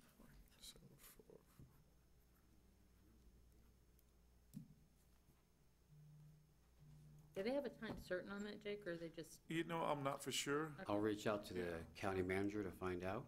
okay, thank you. Actually, the city attorney and I were talking about CRAs with the county just earlier, right before this meeting. Yeah. So, Okay, Mr. City Attorney. I have no report. Sorry, I missed the swearing-in ceremony. No, but it's I all was right. actually away on vacation, but I want to welcome our new council members. And Mr. Mayor, welcome back Thank you, sir. to the City Council. Look forward to working with everybody in the new council. Thank you, sir. Looking forward to working with you as well. Okay, can I go into the council? Let's go start off with Councilman Goins. All right, first I'd like to thank the citizens and the fire department and everybody else who was involved in the turkey giveaway. And from my understanding, they gave away over 100 turkeys, am I right, Chief? So, you know, it let us know that when our community comes together, we can do pretty much anything. So I appreciate you, Chief, for heading that up, and everyone else that was involved with that. And I just got a few questions about some updates with the Citizen Review Board and also update on Jolie Smith Center. yes, the Cocoa Police Community Relations Advisory Committee was created. I know we have to do the applications, and then each member of council gets to appoint one member, and then the council as a whole gets to identify a nonprofit social organization that serves, centered in Cocoa, serves Cocoa for the purposes of having a representative on the board, and the PBA would also have a representative on the board. I will provide each member of council, especially our new members, the agenda item with the resolution for that, and also we'll get you the copies of the application. There are a couple other, I think we had to amend it because there are going to be some requirements with the requirement to ride and as well as do dispatch. There, the chief and I have talked about if there was any FDLE, CGIS, requirements that we have to adhere to. All right. And Jolie Smith Center. The Jolie Smith Center, actually, that will, Matt, you want to give the update? Yeah, as you know, the city issued a RFQ for qualified firms. We received 5 submissions. One of the firms did not have a complete submission, so they were disqualified. The team met yesterday to review at a publicly noticed meeting and selected 3 firms for verbal presentations that will occur, I believe it's next week. Okay. Let me make sure. Yes, next week, where we will Staff will narrow down to a finalist. They will have a guaranteed maximum price, and then staff will be bringing a recommendation before City Council. It looks like it'll probably be the January meeting, the first meeting in January, January 9th, for your consideration. But just from what we've seen thus far, there's been a number of firms that, any one of them, I believe, would deliver a quality project, so. Good, good. No. And then I just wanted to add to that whole deal with the Citizen Advisory Board. There's been some rumors flying with reference to what this board is gonna consist of and what they're gonna be doing and what their powers are. I just want to make it perfectly clear that this board is not about firing police officers or telling them how to do their job and how to perform their job. It's about just bringing some issues to light and addressing those issues and concerns that some citizens might have. And that's all it is. I mean, because the police department has a union, and we have to abide by certain things with reference to their union. So this is not an effort to tell anyone how to do their job, what they should be doing, how they should be doing it. Just when there's some issues and concern, we're just going to address those issues and concerns, and that's what this committee is going to do. Right. And that's it, and that's how we're going to handle that. And if I'm wrong about that, because I'm positive that's where we're headed, and that's what we're looking at. So, but I just want to throw that out there. Okay. The only one last item was the Chief Cantaloupe about the question about the. I know the crowd now has kind of moved back to Provost. Is there any way to, well, I guess I asked you this, well, what's the plan moving forward? I know it has not been many major crimes right now, but to prevent certain things happening, you know what can happen, so. We're working to keep up daily patrols in there, with the officers. Actually trying to do some other things to identify people who don't belong there or aren't there for the proper reasons, and take steps to remove them. Prior to the last time and us going through this whole process, we did 2 separate operations in there, probably 30, 40 arrests out of each one, and we also trespassed people from there. So we've built a list. The officers go through that list. There's people that, if you're trespassed from the park, they can't be there. So we intend to enforce that. And hopefully that will, make it so that, people in the community can come in, can use the park, kids can use the swings, families can go there, have a picnic and do the things that we should be doing in our parks. Okay, all right, thank you, that's all. Okay, thank you, sir. Councilwoman Koch. Okay, well, I'll be brief. Sorry I missed the turkey giveaway and whatever else has been going on for the last couple of days. I actually had a trip planned home to Minnesota prior to being elected, so I have been trying to catch up, and I'll have to say that it's a humbling experience starting out. It's like drinking from a fire hose. Yeah. And just every bit as hard as the campaigning was, and the more you learn, the more you realize that you have much more to learn. So, but even while I was away, I heard from numerous constituents, and even walking into the meeting tonight, Kent handed me several things that I'll have to figure out how to handle. Be looking forward to that and trying to catch up. I did, before I left, I did take time to tour the Harry T. and Harriet Moore Museum, and that was a great experience, and some history that I wasn't fully aware of, and even my husband, who grew up here, was not fully aware of the legacy of the Moores and the birth of the Civil Rights Movement in some ways, right in this area. So it's nice that we have that museum in MIMS, and that we can talk about that as part of our heritage and be proud of that, that rich cultural heritage. So I was glad to hear that it's now been incorporated into the 4th grade of curriculums. And I'm looking forward to, what we do in our own museums. So Yeah, and I think I'll just end my report there. Thank you. Thank you, ma'am. Councilman Robert. Yeah, I just got one thing.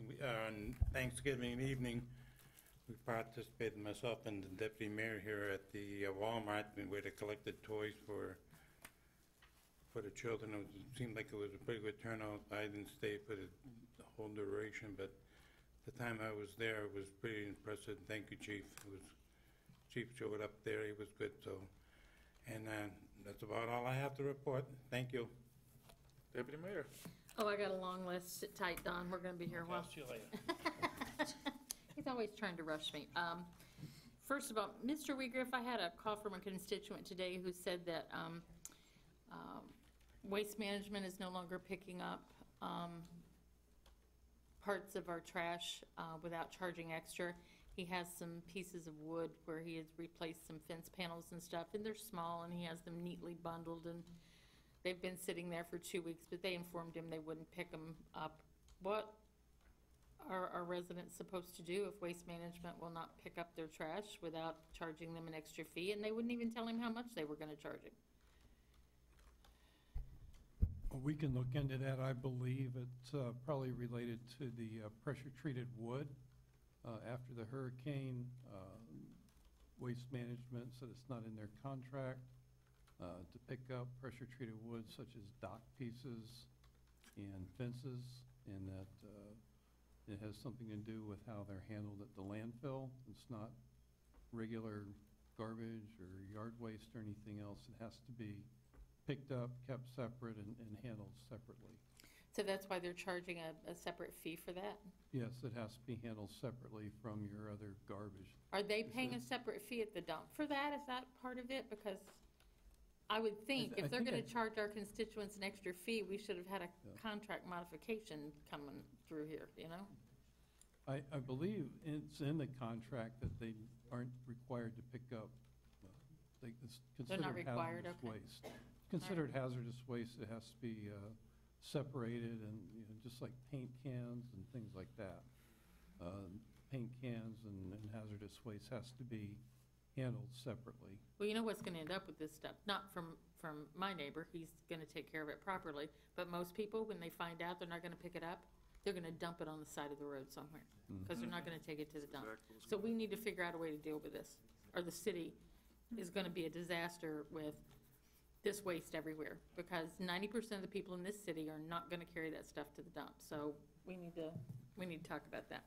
But thank you. I will let him know that he's going to have to dispose of it himself or pay that extra fee. So, but yeah, I just don't see people paying that. And I mean, it's not like he took down all of his fence and has a huge stack. I mean, it's literally this much stuff, you know. So it was just a bit much. Also, the lights in Cocoa Village. I got a lot of questions during the sip and stroll the other night from people wanting to know where they can find those lights. I told them we had a special deal on the lights and they couldn't get them, but I'm also hearing that some of the merchants are being asked, is there a vendor that we can refer for those special lights that we have? Yes, we can get the vendor name. Okay. They are commercial quality. Yeah. And they're quite expensive. And that's what I was just telling everybody. They're probably available, but these are commercial quality. But there were a couple of people who lived in neighborhoods with homeowners associations who had actually come over here from the central part of the state who were interested. So if we could maybe just put it on our website, so we could just tell people to check on our website, you know, Sure, somewhere. we can do that. Okay, thank you. I will not be here for the meeting on the 12th. I will do my best to call in. The reason I won't be here is because I will be in Orlando all that week with Canine Copper and for the American Kennel Club's annual largest dog show in the country, along with Mr. Dial and several of my friends in the dog show community. Canine Copper will be over there all week long competing as a conformation show dog. And then on Saturday, Copper is being recognized with a national award from the American Kennel Club for his work here in the city of Cocoa. Council is all invited. You just need to see the chief or Officer Hadaway to get tickets. It's at 7 p.m. on the 15th. It will be televised in late January, usually late January, early February, right before the Westminster Kennel Club Dog Show. We're hoping to get a big crowd over to support Officer Hadaway and Copper. It's pretty big recognition. Normally, the canine officer who gets this award is a German Shepherd or a Malinois or something along those lines, and they normally get it for their ability to bite people. Copper is getting it for his ability to be sweet to people, and also they were really impressed with his bow tie and his ability to help the city manager with the budget. So, so I will be over there all that week. I will try and call in. I work from Monday until Sunday night over there all week. It's a very, very long week. For those of us who support this event, it brings in somewhere in the neighborhood of 8,000 dogs and a $30 million impact to the city of Orlando for the week. And it's a really big deal. Like I said, it's the largest dog show in the United States with the most participants during the week from Tuesday until Thursday. Everything is free. If you guys got some free time and you want to come over and walk around, there's vendors, there's dogs of every breed imaginable, and then on the weekend there's what they call a meet the breed, where all of the breeds set up booths and you can come and meet different dogs and people and talk about stuff. So Mr. Dial's laughing because he knows how hard he's fixing to have to work for this event, so that's why he's grinning back there. So anybody who wants a ticket, just the chief can handle that for you. Also on the golf tournament, anybody who wants to come out and volunteer to help, Yvonne and I and Mrs. Daniels and Kelly Prince and Marcia Dial will be there at 7 a.m. to start registering people. I'm sure we can use some extra help selling raffle tickets and stuff if anybody wants to come out and help. And then on the holiday parade on Saturday the 8th, I'd already let the city clerk know I will not be able to attend that. I've got a family wedding out of town that day. And for the League of Cities dinner on Monday the 10th, since we're hosting, I would just like to request of the mayor, because the mayor's the one who gets to speak and stuff. It's kind of been the policy, not of any other city except us, and I kind of like it that it's always been our policy that we always eat last and let our guests eat first. Most cities don't do that. Yeah. But I think that's the polite thing to do when you're the host, is to eat last. And especially since it's a holiday party, so we normally just invite everybody else to go. I just wanted to throw that out there because the last mayor didn't always want to eat last. So I just and we know you like seconds, Jake. So I'm actually on a diet right yeah. now. Oh, right. Okay. So anyway, yeah. Seafood diet. You know, I just figure if you go last, then there's always food left, and you don't feel bad about taking twice or three times as much as everybody else. Also on the 13th, the TPO meeting, Deputy Mayor Blanco had attended those meetings. I was the backup, but I won't be here. Might suggest you go. Okay. I'm going to be there too. And that is it for me. Okay, thank you, ma'am. John, I'm going to go ahead and say what I have to say real quick, and then I'll let you go because I was going to mention Sam as well. So. Okay. You don't So, mind. you go? Yeah, I'll just Okay, go real yes, sir. quick. I'll be I real quick. apologize. No, that's okay. I'll be real Curious quick. why we're looking like I gave him one thing to say, and I wrote all over it, and I just want to make sure when, with this Michael C. Blake subdivision, that whenever there's a groundbreaking or whatever happens, I want to make sure that former Mayor Parrish is there, Councilman Whipple, and Ms. Blanco, I think she was a part of it as well. I want to give credit where credit is due, as well as doing the ribbon cut in Stone Street.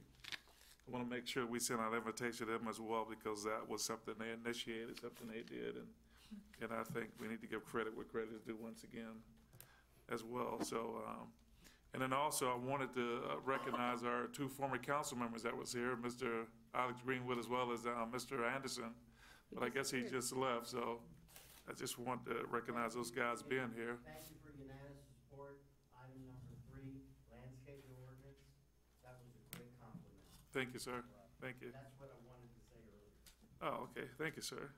And then also, I want to talk about the Space Coast Marathon, which was absolutely awesome. I thank you, Samantha, for, you wrote me jotted down some information that I needed to know, and it really helped me out, and I thank you for being there, and I was really amazed. That was actually the first marathon I've ever gone out for, and just the enthusiasm there was just, it was crazy.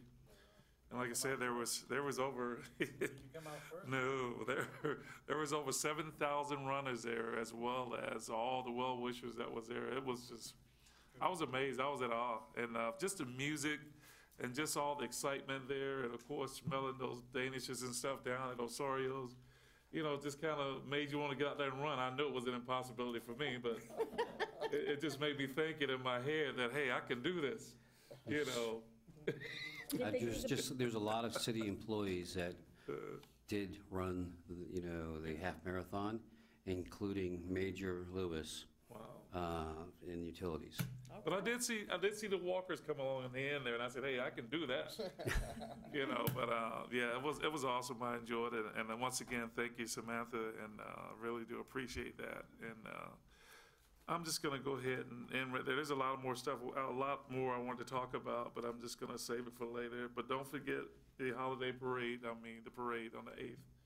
And then also, I want to thank Rip for what he's doing with reference to the bicycles that he's assembling. We really do appreciate that.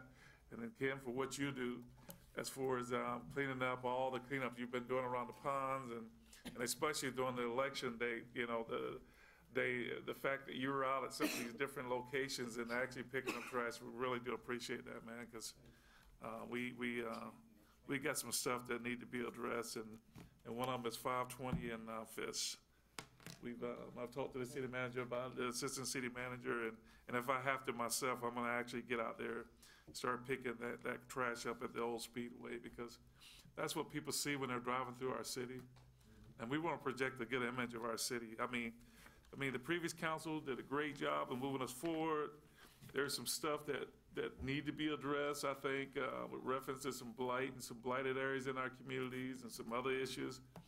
And I just think that, when you see stuff like that, then that's how you perceive that city to be. And we've had that bad image for a lot of years, and I want to change that. I want to be a part of that change, and I want us to be a part of that change. And one thing you'd never hear from me is say I, because we're a team, and whatever happens here is going to be a team effort, whether you're on the winning side or the losing side of a vote. We're still going to be a team effort, and I just hope that everybody respect that. And so I'm looking forward to working with all you guys once again. And with that being said, is there any way to get a hold of the owner of that property at Speedway? If they fence the whole property, that'll solve a lot of our issue. I believe that They're only fencing off the entryways only, and they need to be fenced all the way around. Is that something that? Yeah.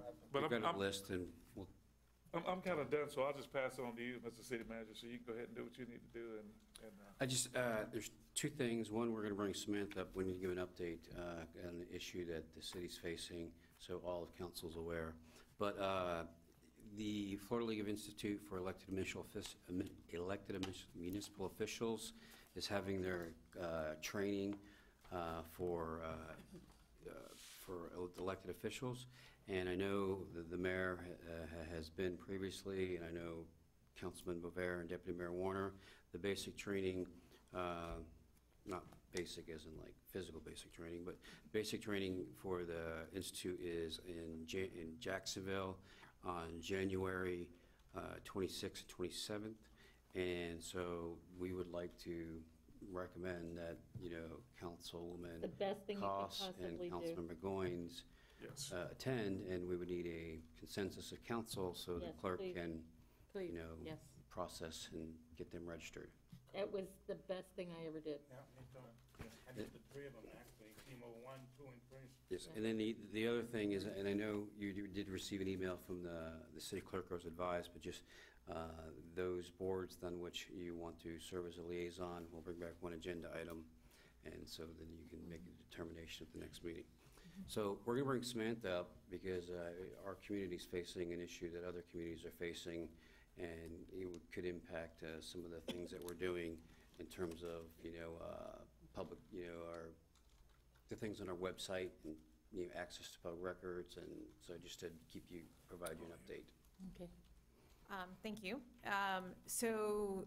Back in January, we've been working with the attorney's office to kind of get a clear picture of what this is going to entail, but there were some stricter guidelines that came through as far as websites are concerned and accessibility issues. We're working through a plan to try to put a plan in place to make our site accessible to everyone. And it's definitely something we want to strive for, but it is something that's going to be very time-consuming to do. So we are working through a process. We have taken some steps already to start the process, and we've procured a company that will help us determine what areas of our website are non-compliant and what we need to do to fix those things. So we're when you say non-compliant, you're talking about people with visual and hearing impairments and ADA? Everything, yep, Okay. yep. It's hearing, sight, people who are colorblind. There's a number of different things that it covers. So it's, every little detail that you can imagine that we kind of have to go through and work through our site. We are lucky that we partner with an organization for our website called Civic Plus that our website is, I'd say, very compliant, but we still have aspects that are not. And so we have to work through and get to that point. There are a lot of other communities that are facing this same issue because, these issues came about in January, and it's not something that can happen overnight. It's a process. And it's going to take some time and a lot of man-hours to do that. So we are going to have to start being very particular about what we put on our website, because if it's something that can't be accessible to everyone, we can't put it on our site. So it may limit kind of some of the things that we do include on our website until we can get a little bit more detail and more instruction on what the particulars are for these rules and regulations. So, and I would add, I reached out to our federal lobbyists because, we did, the League of Cities in October did a webinar because the issues really come to light for a number of communities. And there was a letter that in June, I think it was about 104 members of Congress signed, expressing concerns on the Department of Justice in terms of some rulemaking. There was advance notice of proposed rulemaking and the impact it was having on the business community as well as others. And then in September, they responded and they withdrew two, one being related to state and local government, and in terms of providing and creating that technical guidance and the standards, to be compliant. So it is an issue that that, again, the League of Cities, with October was the first webinar, and we've been working with the attorney, and I talked to Samantha earlier. There's one community, they've put in well over 600 staffing hours, and believe they have probably about a year more to go in terms of taking documents and ensuring that they're accessible for, all members of the public. So we just want to keep you advised, because it also, if somebody says, well, I went on to Granicus to watch the meeting, there's a redirection for the purposes of going to YouTube because it provides closed caption. And with that, as all of us are having the meeting, make sure we want to speak into the mic so YouTube can pick up and provide the closed captioning. So you're saying they can watch it after the meeting on YouTube? There's no longer live streaming on Granicus, or it's live streaming on Granicus, but it's redirecting? there is. We actually, we've put a statement on our Granicus page that says if people need the closed captioning, they need to go to our YouTube page. So that's our way of But the being able YouTube page is like after the meeting, it's not a It is a live stream. It's a live stream. It is a okay, live stream, great, yes. okay. So yes, it covers video. All video has to be closed caption. It covers PDF documents as well. Okay. So a lot of the documents where we have a lot of graphics and stuff like that, we're just gonna have to change the way we create PDF documents from now on to make sure their, graphics have titles on them and stuff like that. So Does it also affect our social media sites or just our? it does. There's going to be, we haven't really gotten to social media yet. We're working on trying to get our website compliant, but it will affect our social media sites. All videos will have to, go through our YouTube channel just because YouTube is the only one that offers the closed captioning. Facebook does not. Facebook Live doesn't offer it. So we're going to have to work with all the different departments. The police department utilizes our social media heavily. Especially Facebook Live. Yeah, and on all so their it's going events, to yeah. affect a lot of aspects of things that we're used to doing. We're going to have to kind of we reel gonna- back and just, we want to make it accessible for all of our citizens to be able to use, and we want to make sure we do it right. So it's going to be a process. Do we have to stop doing that stuff now, or can we continue to do it and just improve as we go along? We're in the process of trying to decide that right now. We're working through the steps needed to get to that point, and we're still trying to understand all of the aspects of all of the policies that were put in place. So we're still in that process right now. You didn't realize this was going to happen when you took this new position, did you, Sam? Thank you, ma'am. And I just would add that it may affect the live streaming for some of our boards Okay. because of the inability to do the closed captioning and some of the things. So I just want to advise you, I mean, if you Is there an added expense that goes with this other than the staff time? I mean, there's a huge expense. I mean, We've already. we may be talking, to be honest, we may be talking the beyond some of the conversion costs, but the need to add an ADA accessibility coordinator to our staff from a technology standpoint. And it's, so that's why we've reached out to our federal lobbyists, because, I think it would be helpful if, in the one letter said Congress would fix it with a bill, if somebody would provide some guidance, because, we don't want to go down one path and then guidance is developed and, well, we spent all of our efforts and dollars in one technology and then now it's going here, so. have we reached out to our local Congress people to see if there's any movement? Have not reached out to Congressman Posey's office. First call was to our lobbyist, Maurice, to see if there was what they were aware of, in terms of the issue, since so many members of Congress signed that letter. I mean, it's little less than 1/4 of Congress has signed it. And it was bipartisan concern. Mr. Mayor, can I ask the city manager one more question before we get out of here? I should have done it under my report. Yes, ma'am, go ahead. Okay, this has nothing to do with that. Thank you, Samantha. Thank you, Sam. Thanks.